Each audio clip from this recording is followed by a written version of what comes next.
తాకట్లో ఉన్న మీ బంగారాన్ని విడిపించి ఆ రోజు ఆన్లైన్ రేటుకి కొంటాం. Sharma gold company.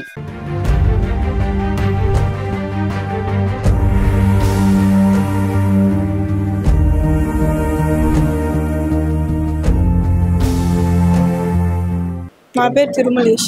ఏం జరిగిందన్న మీ అక్క విషయంలో? ఫస్ట్ నుంచి నీకేం తెలుసు? మా అక్క విషయంలో ఫోన్ చేస్తాంటాడు. తన బెదిరిస్తా, లోకేష్ బెదిరిస్తా చెప్తాంటాడు. మా అక్క చెప్పకుండా ఉంటది అట్నే సార్. అంతే. చూసావా లోకేష్? నీతో ఎప్పుడన్నా మాట్లాడడం ట్రై చేశాడు? నిన్న ఏం చెప్పి వెళ్ళింది? మీరు ఇద్దరు ఒకేసారి వెళ్ళారా ఇంట్లో నుంచి? నేను సాయంత్రం మా ఫ్రెండ్ స్కూటీలో వస్తా 5:30కి అనింది. నేను స్కూల్కి వెళ్ళాం ముందే 7:50కే. మా అక్క వెళ్ళింది. మా అమ్మ అదే లాస్ట్ వీధి వరకు చూసిందంట, పోయిందంట. నుంచి ఎక్కడ పోయిందో తెలుసు. మీకు ఎప్పుడు తెలిసింది మీ అక్కకి ఇట్లా జరిగిందని? 9:10కి జరిగింది రాత్రి మార్నింగే. వాళ్ళ కాలేజీ వాళ్ళు ఫోన్ చేసి మీ పాప స్కూల్కి కాలేజీకి రాలేదని ఫోన్ చేసినారు. 9కే చేశారు నిన్న మార్నింగ్. మా నాన్న మా అమ్మకు 10కి చేసినాడంట. మా అమ్మ మా ఊరి నుంచి వచ్చేదానికి టైం 11 అయింది. మా అన్న గంటిగా పోయి చూసేదానికి వాళ్ళిద్దరు పారిపోయినారంట. ఎక్కడికి వెళ్ళిందో తెలుసుకోవాలి. మళ్ళీ తర్వాత మీరు పోలీస్ వాడు ఎలాంటి వాడు? లోకేష్ వాడు వేస్ట్ ఫెల్. ఏం చదివినారు? ఏం చదివినారు? మీ ఊరేనా? చిన్నప్పటి నుంచి వాడు పరిచయం? నాకేం లేదు. ఊర్లో ఏం చేస్తుంటాడు? అదే రౌడీ జనం. బైక్ ఉన్నాడు.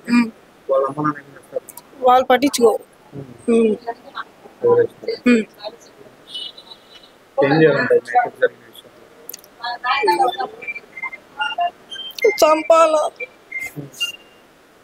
దీనితో పాటు కలిసి పెరిగిన అమ్మాయి తన అక్క మరణాన్ని జీర్ణించుకోలేకపోతున్నాడు తమ్ముడు. తను కూడా కన్నీటి పర్యంతమవుతూ ఉన్నాడు.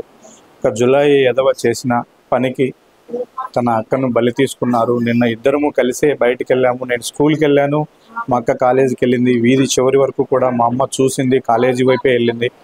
తర్వాత తను వచ్చి మా అక్కను తీసుకెళ్ళాడు. ఇట్లా గండికోటకు తీసుకెళ్ళి ఈ విధంగా చంపేసిన సంఘటన. అంటే 9:30కే కాలేజీ నుంచి ఫోన్ చేశారు, మీ అమ్మాయి కాలేజీకి రాలేదని. అప్పటి నుంచి కూడా వీళ్ళ అన్న వెతకడం మొదలుపెట్టాడు. అయితే అప్పటికే వాళ్ళు ఎక్కడున్నారో కూడా గుర్తించిన పరిస్థితి. నిన్న వాళ్ళ నాన్న పనికి వెళ్ళిపోయాడు. వాళ్ళ అమ్మ డ్వాక్రా డబ్బులు కట్టడం కోసం వాళ్ళ సొంతూరు ఎర్రగుంట్ల మండలంలో ఉండేటువంటి వాళ్ళ విలేజ్కు వెళ్ళింది. ఎవరు కూడా నిన్న అంటే వెంటనే స్పందించడానికి ఎవరు అందుబాటులో లేరు. తీరా వీళ్ళందరూ స్పందించి వెతికే లోపలే అక్కడ దారుణ సంఘటన జరిగింది. ఇక చివరికి పోలీసులకు ఫిర్యాదు చేసిన నేపథ్యంలో ఈ దారుణం అంతా కూడా వెలుగు చూసిన పరిస్థితి కనిపిస్తుంది. ఇంట్లో ఉన్నటువంటి అందరూ బంధువులు కూడా వచ్చారు. ఆ అమ్మాయి ఫోటోలను చూసుకుంటూ వాళ్ళు పాత జ్ఞాపకాలను నెమరు వేసుకుంటూ కన్నీరు మున్నీరు అవుతున్నారు.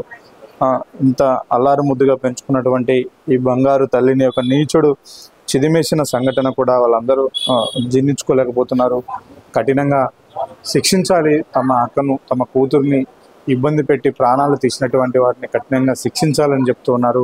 వైపు ఆ లోకేష్ అనే వ్యక్తి మొదటి నుంచి కూడా చదువు సంధ్యలు మానేశాడు. చివరికి వాళ్ళ ఇంట్లో వాళ్ళు కూడా అతన్ని పట్టించుకోరు. ఊర్లో జులాయిగా తిరుగుతూ ఉంటాడని చెప్తారు. అలాంటి జులాయి మాయ మాటలకు మోసపోయినటువంటి వైష్ణవి చివరికి తన ప్రాణాలను కూడా కోల్పోవాల్సిన పరిస్థితి వచ్చింది. ఇప్పటికైనా ఖచ్చితంగా తమకు న్యాయం చేయాలని వాళ్ళ ఇంటింద్లి పాది కూడా ఆవేదన చెందుతూ ఉన్నారు.